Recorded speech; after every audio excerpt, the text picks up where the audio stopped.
kalamai na tsara kalaman soyayya muhimmai ke zana kalaman soyayya muhimmai ke zana daga zuciya ne ya fahimta ba kamar ki zan so ki yarje ki saka na a zuciyarki so ya yi kamu ke ce mafaka gare ni. Barkan ka da zuwa Abuja. Barkan ki dai a bar kaunarka. Fatan ka zo lafiya. Lafiya ƙanin ya gida. Kowa da kowa yana lafiya. Ina fata kai ma kana lafiya. Lafiya ƙanin.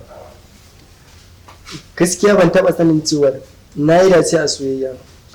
Sai na duba na ganna gani tare da shi. Saboda me kace? Saboda ina tare da sarauniyar kyawawa ta duniya baki ɗaya. Gaskiya ba kai ne kai dace ba. Ni ce na yi dace masu. Me yasa kika ce haka?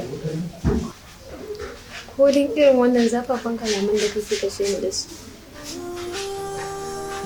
Shi yasa nake da sani. Idan kika duba cikin ƙa'idar idanuna za ki ga kina iya a cikin wani idanuna.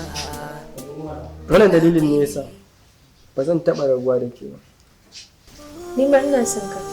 Kuma ba zan taɓa yin rabuwa da kai ba. Ko da na mutu sai dai abin da nake so ne. Ina godiya. Na gode sosai. Masoyiya. na tsara kalaman soyayya muhimmai ke zana fadawa na shirya